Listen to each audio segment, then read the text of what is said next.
तो कैसे हो आप सब लोग। ये वीडियो अपडेट होने वाली है दुनिया के 5 सबसे अमीर आदमियों के बारे में। तो शुरू करते हैं वीडियो को।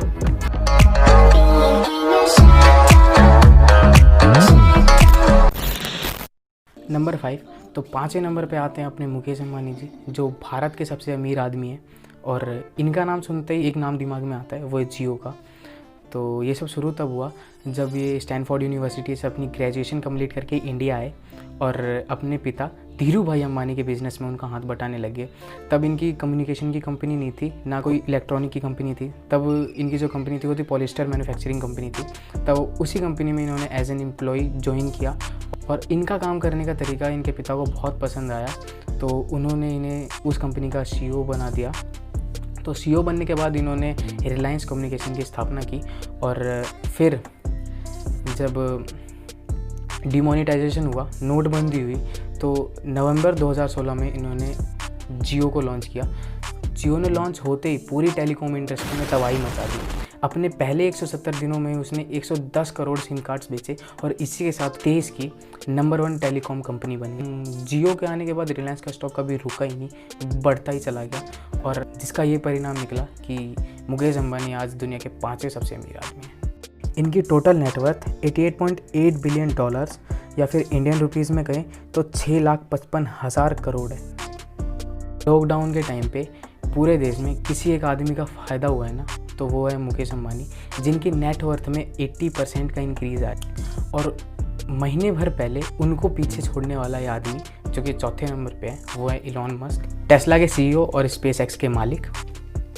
तो मतलब बचपन में पढ़ने में बहुत इंटेलिजेंट थे, पर फिर भी इन्हें बहुत कठिनाइयों का सामना करना पड़ा। काफ़ी छोटी उम्र में इनके माँ बाप का डिवोर्स हो गया और स्कूल में भी ये काफ़ी बुरी तरह से बुली किए जाते थे। एक बार तो इन्हें इतना मारा कि वो बेहोश हो गए और फिर इन्हें सीढ़ियों से नीचे फेंक दिया। पर होता है ना, हर आदमी का टाइम बदल जाता है। तो जब इन्होंने अपनी ग्रेजुएशन कंप्लीट करी कनाडा में, तो तब इन्होंने अपने भाई के साथ मिलकर पहली कंपनी खोली जो कि जिप्टो थी। और उससे जितना भी रिवेन्यू जनरेट हुआ, उसे बेचने के बाद जितना भी रिवेन्यू जनरेट हुआ, उससे इन्होंने X.com खोला। X.com एक ऑनलाइन पेमेंट साइट थी जो कि अब पेपाल के नाम से भी जानी जाती है। फिर इन्होंने SpaceX लॉन्च किया, उसके बाद ये टेस्ला के CEO बने। तो इन्हें सदी का क्रांतिकारी आदमी इसलिए कहा जाता है क्योंकि जो इनकी कंपनी SpaceX है वो रीलॉन्चेबल रॉकेट बनाती है। मान लो एक बार किसी रॉकेट ने सैटेलाइट लॉन्च किया तो वो वापस धरती पे आकर दोबारा एक सैटेलाइट लॉन्च कर सकती है। तो इस चीज़ ने इन्हें सबसे ज़्यादा कामयाबी दिलाई। और इनका जो विज़न, काफ़ी फ्यूचरिस्टिक सोच है इनकी कि आगे के बारे में बहुत सोचते हैं, इसलिए ये चौथे पायदान पे बने हुए हैं। टोटल नेटवर्थ $91.9 बिलियन या फिर इंडियन रुपीज़ में 6,71,000 करोड़ है। तो 12 साल की छोटी उम्र में ही मैसेंजर बनाने वाले ये आदमी मार्क जुकरबर्ग, फेसबुक के ओनर और फाउंडर, दुनिया के तीसरे सबसे अमीर आदमी हैं। 2004 में जब इन्होंने फेसबुक को लॉन्च किया था तो सिर्फ ये उनकी हार्वर्ड यूनिवर्सिटी के लिए था। यूनिवर्सिटी और कॉलेज के बच्चे इसी से चलाते थे। पर 2005 आते आते इन्होंने वो पूरी दुनिया के लिए अवेलेबल कर दिया, पूरे वर्ल्ड के लिए अवेलेबल कर दिया। और 2007 तक फेसबुक पे बहुत सारे बिजनेस पेजेस बनने लगे, जिससे काफ़ी इनकी कमाई हुई। और 2011 आते आते फेसबुक दुनिया का सबसे बड़ा वेबसाइट बन गया।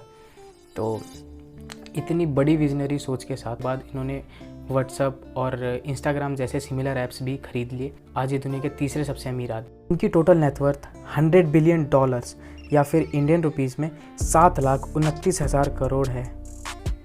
नंबर 2, तो दूसरे नंबर पे जो आदमी आते हैं वो 2017 तक दुनिया के सबसे अमीर आदमी थे। हम बात कर रहे हैं माइक्रोसॉफ्ट के मालिक बिल गेट्स के बारे में। तो इनके करियर की शुरुआत तब हुई जब ये कॉलेज में थे। तब Altair 8800 नाम का कंप्यूटर लॉन्च हुआ था और उस कंप्यूटर को ज़रूरत थी एक ऐसे सॉफ्टवेयर की जो उसे चला सके, जो कि उस टाइम तक कोई नहीं बना पाया था। पर बिल गेट्स ने 1 साल के अंदर अंदर ही ऐसा सॉफ्टवेयर बना लिया जो कि उस कंप्यूटर को चला सकता था। और जब उन्होंने वो सॉफ्टवेयर उस कंप्यूटर में इंस्टॉल किया तो सक्सेसफुल रहे।